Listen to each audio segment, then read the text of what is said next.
Good morning, students. My name is Vivek Kataria.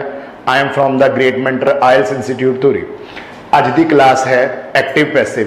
ਬੱਚੇ ਬਹੁਤ ਜ਼ਿਆਦਾ ਕਨਫਿਊਜ਼ ਹੋ ਜਾਂਦੇ ਨੇ ਐਕਟਿਵ ਪੈਸਿਵ ਦੇ ਵਿੱਚ ਕਿ ਉਹ ਕਿਸ ਤਰ੍ਹਾਂ ਕਰਨ। ਇਹ ਐਕਟਿਵ ਪੈਸਿਵ ਉਹਨਾਂ ਦੀ ਡੇਲੀ ਲਾਈਫ ਦੇ ਵਿੱਚ ਵੀ ਤੇ ਆਇਲਸ ਦੇ ਵਿੱਚ ਵੀ, ਸਪੈਸ਼ਲੀ ਆਇਲਸ ਕਲਾਸਿਸ ਦੇ ਵਿੱਚ ਇਹ ਬਹੁਤ ਜ਼ਿਆਦਾ ਯੂਜ਼ ਹੁੰਦੇ ਨੇ। ਤਾਂ ਅੱਜ ਦੀ ਕਲਾਸ ਮੈਂ ਸਪੈਸ਼ਲੀ ਐਕਟਿਵ ਪੈਸਿਵ ਦੇ ਉੱਪਰ ਬਣਾਉਣ ਜਾ ਰਿਹਾ। ਐਕਟਿਵ ਪੈਸਿਵ ਸਿੱਖਣ ਤੋਂ ਪਹਿਲਾਂ ਤੁਹਾਨੂੰ ਇਹ ਚੀਜ਼ਾਂ ਮਤਲਬ ਸਮਝ ਆਉਣੀਆਂ ਚਾਹੀਦੀਆਂ ਨੇ ਕਿ ਜਿਹੜੇ ਆਪਣੇ ਸਬਜੈਕਟ ਨੇ ਉਹ ਕਿਸ ਦੇ ਵਿੱਚ ਚੇਂਜ ਹੁੰਦੇ ਨੇ।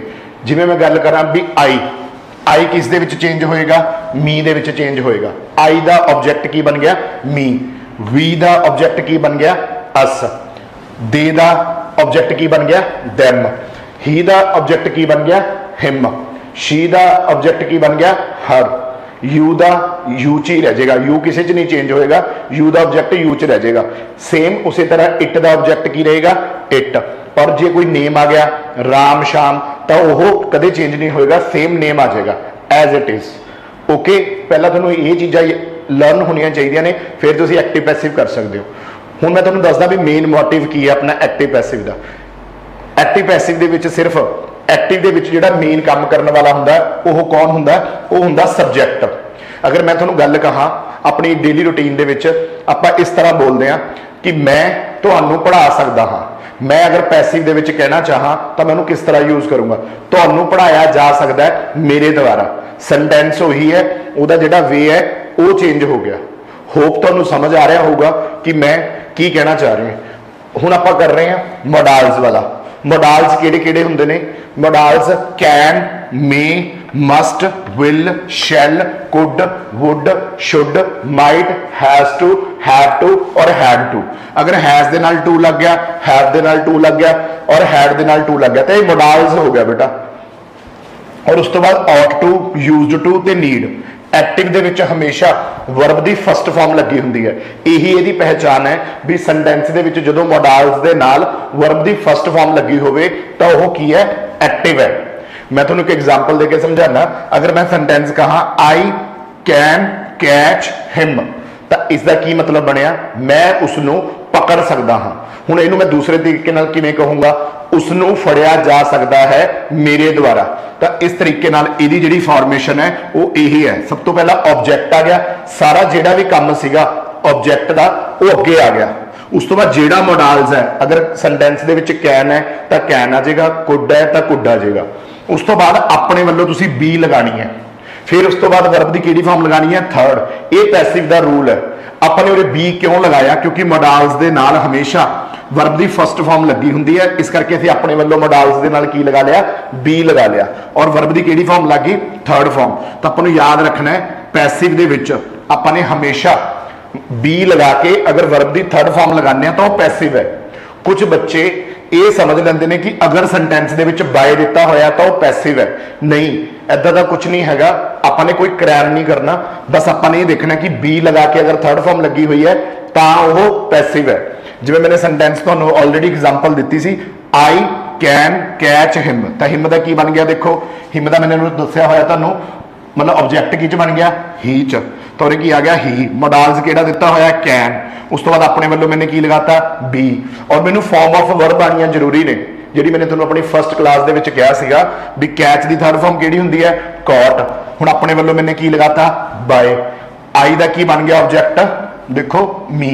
तो सेंटेंस दी सेंस उही रही है, सिर्फ एक तरीका बदल गया। जिवें मैंने कहा आई कैन कैच हिम, मैं उसनूं पकड़ सकदा हाँ, तो पैसिव दे विच की बनिया, उसनूं पकड़िया जा सकता है मेरे द्वारा। तो चीज उही है बेटा, सिर्फ एक तरीका बदल गया। और मैनूं पता किवें लग्या, अगर बी लगा के थर्ड फॉर्म लगी हुई है वो पैसिव है। नैक्सट जिहड़ी टाइप है वो है नैगेटिव। इहदे विच सिर्फ नॉट के उपर ज्यादा फोकस हुंदा है। जिवें मैं कहा we should not hate the poor, भी सानू गरीब लोगों से नफरत नहीं करनी चाहिए। तो उरे सेंटेंस दे विच मोडाल्स किहड़ा, शुड। तो मैंने अगे की ले आया, द पुअर, फिर मोडाल्स आ गया। अगर सेंटेंस नैगेटिव च है बेटा तो अपने नैगेटिव ही लगाना है। उस तो बाद की लगा लिया अपने अपने वालों बी। और हमेशा पैसिव का एक रूल है, तुसी अपने माइंड दे विच रखना कि इहदे विच हमेशा थर्ड फॉर्म यूज होगी। तो हेट दी सैकेंड भी हेटेड हुंदी है ते थर्ड फॉर्म भी हेटेड हुंदी है। तो आपां ने थर्ड फॉर्म हेटेड लिखती, बाय। वही दा की बन गया बेटा, अस बन गया।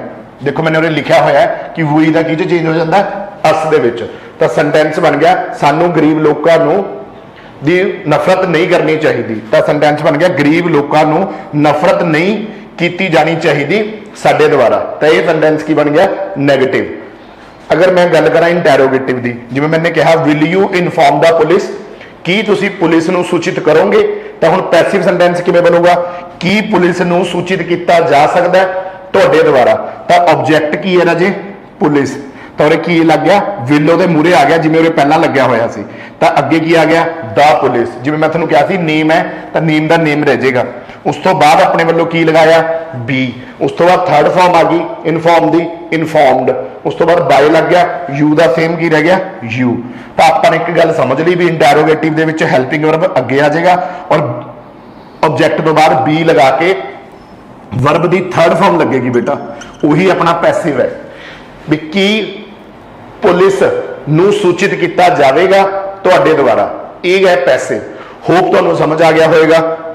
हाँ जी बेटा, नैक्सट टाइप है प्रेजेंट कंटीन्यूअस दी, ये भी आप कर रहे हैं एक्टिव पैसिव, ये अपने पैसिव दे विच चेंज करना सेंटेंस आपां एक्टिव दे विच दिता होगा, जिवें मैंने सेंटेंस लिखा अफर्मेटिव दे विच, अफर्मेटिव का मतलब हाँ वाचक, आई एम टीचिंग हिम, मैं उसनू पढ़ा रहा हाँ, तो इनू मैं दूसरे तरीके नाल किवें बोल सकदा, उसनू पढ़ाया जा रहा है मेरे द्वारा, तो सब तो पहला की आ गया ऑब्जेक्ट अगे आ गया, ऑब्जेक्ट दे अकॉर्डिंग की लग जाएगा इज एम आर, मतलब उरे जो हेल्पिंग वर्ब दिता होया आई दे नाल एम, उरे ओह नहीं आएगा, उरे अकॉर्डिंग टू ऑब्जेक्ट ओह चेंज हो जाएगा। जिमें आपने मॉडल्स दे विच की लगाया सी बी, तो आपने भी उरे की लगा लिया बी लगा लिया बेटा, जेड़ा उरे आई एन जी आपको गिवन सीगा तो आपने उहदे नाल लगाता, तो इस तरीके नाल ही की बन गया बीइंग बन गया। जिमें मॉडल्स दे विच आपने बी लगाया सी, आपने कंटीन्यूअस दे विच भी बी लगा लिया, पर यह सेंटेंस दे विच आई एन जी गिवन सी तो आपने यह आई एन जी नाल लगाता, तो की बन गया बीइंग बन गया राजी। और मैंने तुहानूं दस्सिया सी पैसिव दे विच हमेशा किहड़ी वर्ब लगती है थर्ड, तो आपने वर्ब की किहड़ी फॉर्म लगा ली थर्ड, फिर आ जाऊगा बाय, फिर सब्जेक्ट। जिवें मैंने सेंटेंस लिखा आई एम टीचिंग हिम, तो हिम का की बन गया राजी ही, हुण ही दे अकॉर्डिंग मैंने चेंज करता इज, मैंने उरे एम सीगा उरे एम नहीं उतारिया, मैंने ऑब्जेक्ट के अकॉर्डिंग की लगाता इज, उस तो बाद मैंने अपने वालों की लिखता उमी बी लिखता, और जेड़ा ये कंटीन्यूअस दे विच आई एन जी है वो मैंने उरे नाल लिखता तो बन गया बीइंग। हुण उरे वर्ब की किहड़ी फॉर्म रह गई सी फर्स्ट, तुहानूं दस्सिया सी पैसिव दे विच हमेशा किहड़ी वर्ब यूज हुंदी है थर्ड, तो टीच की थर्ड फॉर्म की है टॉट, उस तो बाद की लग गया बाय, आई दा चेंज की हो जाऊगा ऑब्जेक्ट मी, तो मतलब उरे आई एज अ सब्जेक्ट सीगा, आपने उहदा चेंज करता आई नूं किच चेंज करता मी दे विच चेंज करता भी उसनूं पढ़ाया जा रहा है मेरे द्वारा, तो आपां नूं पता कि मैं लग्या यह पैसिव है बीइंग लगा के वर्ब दी थर्ड फॉर्म। सेम इसी तरह अगर नैगेटिव आ जाता you are not wasting my time, हुण ये पूरा वर्ड मतलब माई टाइम की है ऑब्जेक्ट है मेरा, तो मैंने की लिखा माई टाइम मूरे लिख लिया, उरे देखो यू दे नाल आर लग्या होया सी, पर मैंने माई टाइम दे नाल की लगाया इज, सेंटेंस की सीगा नैगेटिव, तो मैंने की लगाता नॉट, उस तो बाद फिर मैंने अपने वालों की लगाया बी, जेड़ा वेस्टिंग दे नाल आई एन जी लग्या होया सी ओह आई एन जी इहदे नाल लग गया, तो किवें बन गया बीइंग, उस तो बाद वेस्ट की थर्ड फॉर्म की आ गई वेस्टेड, फिर की लग गया बाय, यू का देखो यू ही रह गया, यू कदे भी चेंज नहीं हुंदा, मैंने उन्हें लिखा होया सीगा भी यू है जिहड़ा यू दे विच ही रह जाएगा। होप तुहानूं समझ आ गया होएगा भी सेंटेंस सीगा तुसी मेरा टाइम खराब नहीं कर रहे हो, दूसरे तरीके नाल मैनूं किवें बोल सकदा मेरा टाइम खराब नहीं किया जा रहा तुहाडे द्वारा, तो चीज उही है राजे, सिर्फ एक वे चेंज होया लिखण दा। हुण जिवें सेंटेंस है इंटैरोगेटिव, इंटैरोगेटिव दे विच जिवें लिखिया होया are they watching a movie, कि ओह एक फिल्म देख रहे ने, यह सेंटेंस की है इंटैरोगेटिव है, तो मैंने की लिखा अ मूवी मैं अगे लै गया, तो मूवी के अकॉर्डिंग की आ गया इज, तो इज की होया अगे आ गया, इस तो बाद मूवी के अकॉर्डिंग की लग गया इज लग गया अ मूवी, उस तो बाद मैंने अपने वालों बी लगाया, और जो वॉचिंग के नाल आई एन जी लिखा होया थी वो की आ गया बीइंग, वॉच की थर्ड फॉर्म की आ गई वॉच, बाय दे दा की बन गया राजे, देखो ने लिखा होया दे दा की बन गया डैम, की एक मूवी देखी जा रही है उन्हां द्वारा, तो यह पैसिव फॉर्म है। और बच्चे याद रखना प्रेजेंट कंटीन्यूअस दे विच ਪੈਸਿਵ ਦੇ ਵਿੱਚ ਹਮੇਸ਼ਾ ਜਦੋਂ ਬੀਇੰਗ ਲਗਾ ਕੇ ਵਰਬ ਦੀ ਥਰਡ ਫਾਰਮ ਲੱਗੀ ਹੋਈ ਹੈ ਤਾਂ ਉਹ ਪੈਸਿਵ ਹੈ, ਅਦਰਵਾਈਜ਼ ਨਹੀਂ। ਹੋਪ ਤੁਹਾਨੂੰ ਇਹ ਵੀ ਕਲੀਅਰ ਹੋ ਗਿਆ ਹੋਗਾ। ਅਗਰ ਕਿਸੇ ਨੂੰ ਕੋਈ ਡਾਊਟ ਹੈ ਤਾਂ ਪਲੀਜ਼ ਮੈਨੂੰ ਕਮੈਂਟ ਬਾਕਸ ਦੇ ਵਿੱਚ ਪਾਈਓ ਤਾਂ ਕਿ ਮੈਂ ਤੁਹਾਡੇ ਕੁਐਸਚਨ ਦਾ ਆਨਸਰ ਦੇ ਸਕਾਂ ਔਰ ਤੁਹਾਨੂੰ ਸੈਟੀਸਫਾਈ ਕਰਾ ਸਕਾਂ। हाँ जी बेटा, सेम टाइप है पास्ट कंटीन्यूस दी। जिवें आपां ने प्रेजेंट कंटीन्यूस कीता सी, सेम उहदे नाल मिलदी जुलदी है पास्ट कंटीन्यूस। अगर तुहानूं प्रेजेंट कंटीन्यूस समझ आ गया एक्टिव पैसिव तो तुहानूं पास्ट कंटीन्यूस भी बहुत आसानी नाल समझ आ जाएगा। जिवें मैंने लिखिया sentence he was earning money, ओह पैसे कमा रहा सी, तो मैनूं दूसरे तरीके नाल किवें कहूँगा, पैसे कमाए जा रहे सी उसदे द्वारा। तो ऑब्जेक्ट मूरे आ गया, ऑब्जेक्ट के अकॉर्डिंग की लग गया वॉज या वर। उस तो बाद मैंने थोड़ा दसिया सी बी आपने लगा लिया जिवें आपने मॉडल्स च लगाया सी। तो ING उरे क्यों लगाया, क्योंकि उरे गिवन सीगा कंटीन्यूस दे विच, तो की बन गया बीइंग। और पैसिव दे विच मैनूं पता ही है कि वर्ब दी थर्ड फॉर्म ते बीइंग लगदा है तो यह पैसिव है। उस तो बाद बाय आ गया, फिर की आ गया सब्जेक्ट। तो सेंटेंस की बनया ही वॉज अर्निंग मनी, तो मनी वॉज बी लगा के नाल ING लगाता बीइंग, और अर्न दी थर्ड फॉर्म की आ गई अर्नड बाय हिम, पैसा कमाया जा रहा सी उसदे द्वारा। चीज उही है, सिर्फ जिहड़ी सेंटेंस है वो आपने मतलब तरीका बदलता बाय दे नाल। और पता किवें लग्या ये पैसिव है, जे वॉज दे नाल थर्ड फॉर्म लगी हुई है बीइंग। अगर सेंटेंस नेगेटिव है I was not taking your class, तो ये देखो ध्यान नाल वर्ब तो बाद वाली चीज सारी की है ऑब्जेक्ट है। कुछ बच्चे सोचते हैं शायद क्लास या योर यही ऑब्जेक्ट है, इकट्ठा रहेगा बेटा। तो मूरे की आ गया योर क्लास, नेगेटिव करके की लग गया वॉज नॉट, और आप अपने वालों की लगाया सी बी, और ING करके की लग गया बीइंग। तो आपको समझ आ गया नेगेटिव दे विच आपने वॉज नॉट बीइंग लगाता। टेक दी थर्ड फॉर्म की हुंदी है टेक, टुक, टेकन। तो थर्ड फॉर्म टेकन आ गई बाय, आई दा की बन गया राजे, आई दा की बन गया मी। तो सेंटेंस की बनया कि I was not taking your class, मैं तुहाडी क्लास नहीं लै रहा सी। तो इहदे विच की बन गया तुहाडी क्लास नहीं लिती जा रही सी मेरे द्वारा। तो चीज उही है राजे, सिर्फ कहने का तरीका चेंज हो गया। आह उहदी फॉर्मेशन है, तुसीं इहनूं ध्यान नाल देख सकते हो। नैक्सट जिहड़ा हैगा वो हैगा इंटैरोगेटिव टाइप। जिवें मैंने सेंटेंस लिखा was father chasing a thief, की पिता पीछा कर रहे हैं एक थीफ का, मतलब एक चोर का। तो अगे की लग गया और थीफ लग गया। थीफ के अकॉर्डिंग मैंने वॉज लिखा, ना कि मैंने यह वॉज उरे लिखा वॉज और थीफ। तो मैंने अपने वालों की लिखा बीइंग।